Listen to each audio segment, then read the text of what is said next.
안녕하십니까. HY에듀 캐남 인사드립니다. 반갑습니다.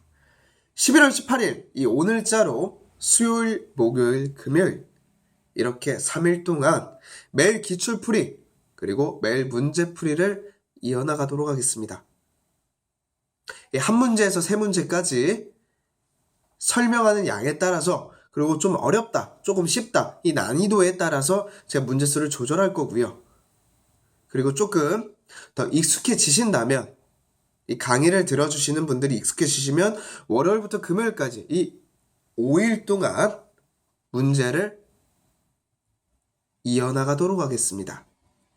때문에 오늘부터 1번, 2번 그리고 내일은 3번, 4번 이렇게 해서 먼저 60문제를 풀어나갈 거예요.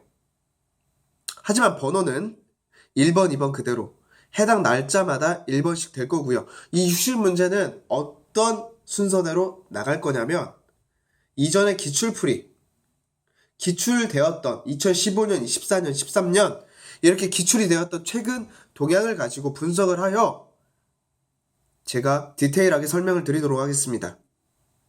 그렇기 때문에 제가 강의를 올려드릴 때마다 번거로워하지 마시고 여기 네튜브 카페 있지요? 이쪽에 가입을 해주셔 다음에 제 강의를 조금 더 빠르게 제대로 들어주셨으면 좋겠습니다. 네. 이제 1번 문제로 바로 들어갈게요. 1번 실린더 블럭이나 헤드의 평면도 측정에 알맞은 게이지는 게이지 1번 마이크로미터, 2번 다이얼 게이지, 3번 버니어 캘리퍼스, 4번 직각자와 필러 게이지라고 되어 있습니다.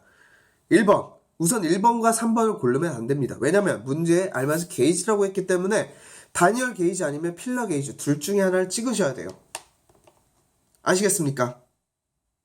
그래서 1, 3번을 제외해야 돼요.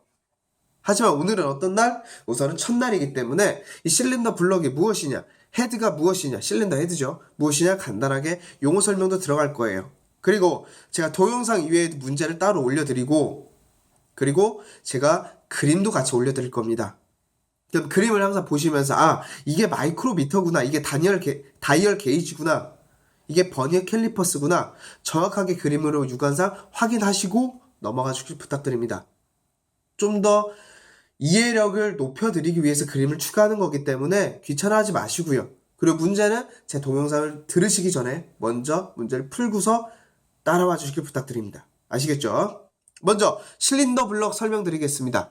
실린더 블럭 이것이 무엇이냐? 엔진의 본체라고도 할 수 있을 만큼 기본적인 부품입니다. 부품 이 스틸과 이 알루미늄 이 주물로 만들어져 있고요. 가운데를 피스톤이 왕복하는 원동형 실린더와 이 실린더를 적당한 온도로 유지할 목적으로 이 냉각수까지 이 냉각수를 순환시키는 이 워터 재킷으로 이루어져 있어요. 그리고 그 밑에 크랭크 샤프트 또는 크랭크 축이라고 합니다. 이것 또한 장착이 되어 있습니다. 제가 올려드린 이 실린더 블럭 이 그림을 참고해 주시면 감사하겠습니다. 그리고 이 실린더 블럭의 역할이 무엇이냐? 이 혼합기의 연소 그리고 팽창에 따라서 높은 열과 큰 힘을 받는 이 피스톤이 왕복 운동의 가이드가 돼요. 그리고 이 실린더를 적당히 냉각해서 크랭크 샤프트 아까 크랭크 축이라고도 말씀드렸었죠. 따로 2번 문제에서 설명드립니다. 크랭크 샤프트는 이 크랭크 샤프트를 견고히 지지하는 역할을 하는 겁니다. 엔진의 토대 역할이라고 생각하시면 돼요. 아시겠죠? 이거의 간단한 특징을 말씀드리면 이 철이 주조 및 기계 가공이 쉽고 마모와 부식에 강하다는 특성을 가지고 있어요. 주철로 만들어졌다는 뜻입니다. 실린더 블럭이. 아시겠죠? 그래서 죄송합니다. 제가 좀 감기 걸려서요. 실린더 블럭 끝났고요. 실린더 헤드 들어가도록 하겠습니다. 실린더 헤드. 이것이 무엇이냐? 이 실린더 블럭의 상부에 위치하는 실린더 헤드예요. 상부에 위치합니다. 아까 하부에는 뭐가 있었다고 했어요? 밑에는 크랭크 축이 있다고 말씀드렸었습니다. 그래서 이 실린더와 함께 연소실을 형성하고 이 흡입, 배기 통로를 개폐하는 밸브 기구가 있는 부품입니다. 그리고 이 실린더 헤드의 재질이 무엇이냐? 내열, 내압성이 요구되어 있기 때문에 이 알루미늄 합금제가 많이 쓰이고도 있습니다. 이 정도만 알아두시면 실린더 블럭, 이 실린더 헤드 그림과 그림을 참고하면서 제 내용을 따라와 주시면 더 이상 알아두실 필요는 없습니다. 더 이상은 이 정도만 알아두시면 된다는 뜻이에요. 이제 다음으로 넘어갈게요. 이런 앞서 말씀드린 실린더 블럭과 헤드 이것의 평면도 측정에 사용이 돼야 된다는 거예요. 그쵸? 그러면 마이크로미터를 먼저 봐야 되겠죠. 그죠? 이 마이크로미터 또한 그림으로 제가 올려드렸습니다. 이것은 정확한 피치, 이 길이를 가진 나사를 이용한 길이 측정기예요. 길이 측정기. 원리는 무엇이냐? 이 측정하는 물체를 끼우는 스핀들, 이 수나사라고도 하죠. 이 스핀들이 고정 너트, 이 암나사라고 합니다. 고정 너트를. 이 암나사의 안을 출입하는 회전 각도로부터 길이를 구하는 것이 바로 원리입니다. 마이크로미터 그림을 참고해 주시길 부탁드려요. 그리고 조금 더 살짝만 더 들어가서 말씀을 드리자면 이 공기 마이크로미터와 이 전기 마이크로미터가 따로 있습니다.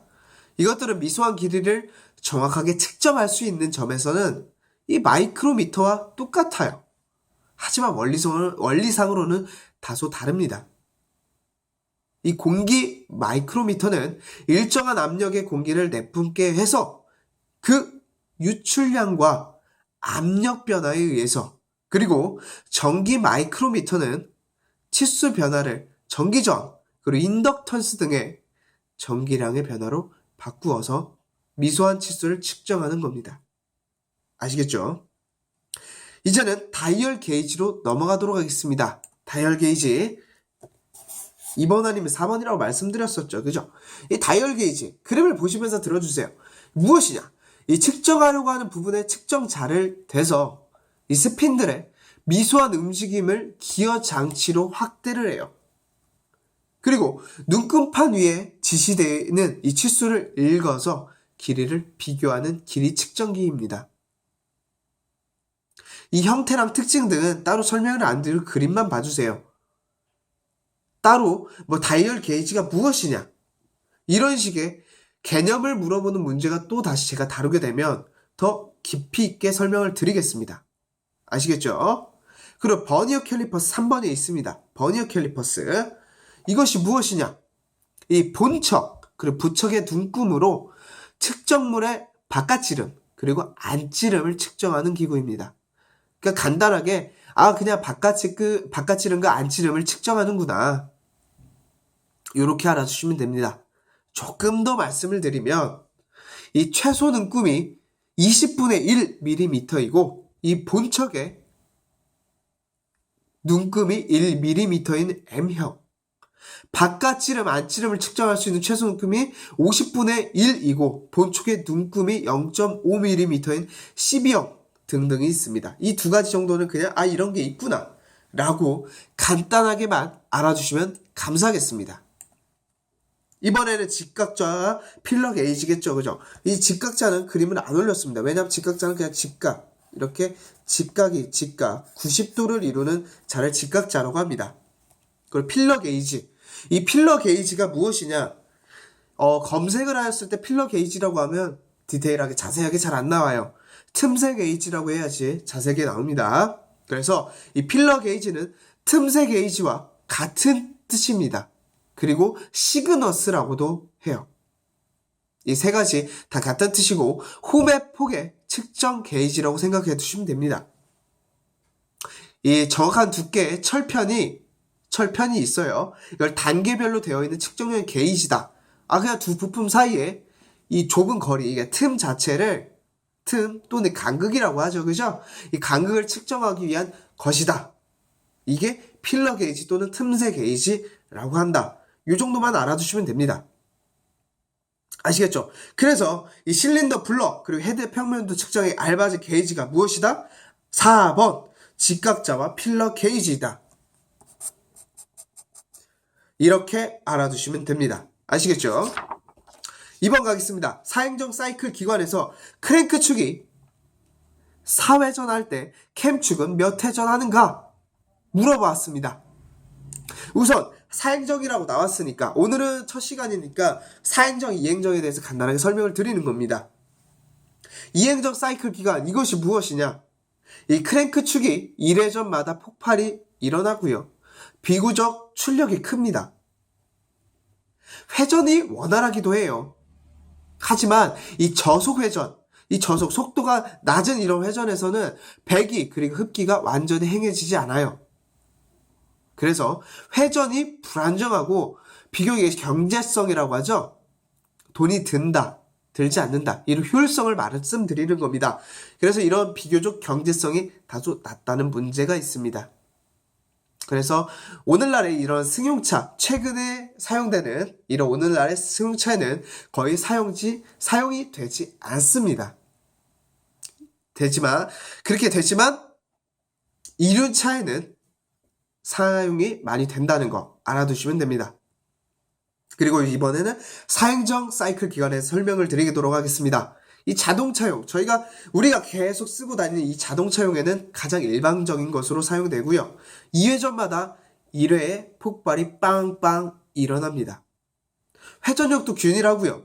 진동 방지를 위해서 2, 4, 6, 8, 12 이런 기통 등과 같이 실린더 수를 늘려야 합니다. 하지만 저속 회전이 비교적 안정하고 또 2회전과 다르죠, 그죠? 비교적 회전이 안정되고 연료 경제 면에서 이행정 사이클 기간보다 유리합니다. 이렇게 알아주시면 돼요. 이번에 크랭크 축에 대해서 설명을 드려야 되겠죠, 그죠? 크랭크 축, 아까 전에 말씀드렸다시피 크랭크 샤프트라고 합니다.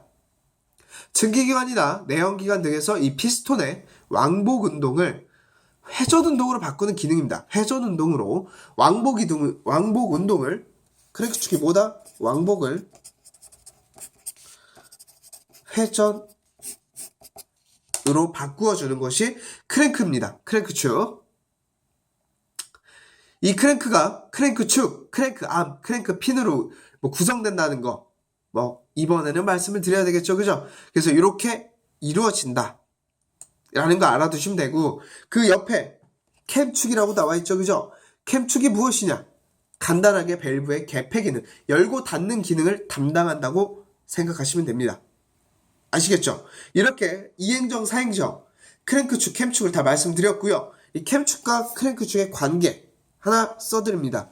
캠축과 크랭크축,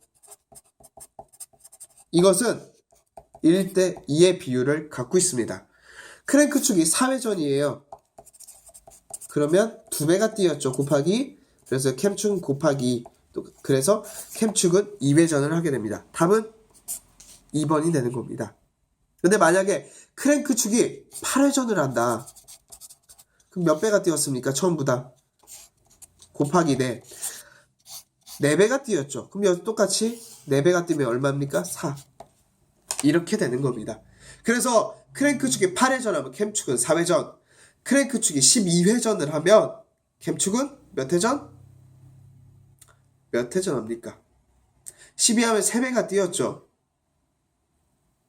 그렇죠. 다시 6배가 뛰었죠. 그래서 캠축은 6회전이 되는 겁니다. 아시겠습니까? 1대 2의 비율을 갖고 있다. 요거만 알아두시면 캠축과 크랭크축의 관계는 끝납니다. 아시겠죠? 이렇게 11월 18일 매일 문제풀이 쾌남 6회 3회 오케이? 쾌남 선생님과 함께야. 이게 제가 코가 막혀서 오늘은 애드립도 칠 수 없어요. 이게 빵빵 원래 애드립도 쳐주고 그래야 되는데 오늘은 좀 코가 맹맹해. 목소리가 좀 섹시합니다. 그만하겠습니다. 예, 감사합니다. 이렇게 해서 11월 18일 매일 문제풀이 이렇게 2문제로 끝났고요. 15분 동안 이렇게 제 강의를 들어주셔서 감사합니다. 내일 11월 19일 문제풀이에서 찾아뵙도록 하겠습니다. 감사합니다.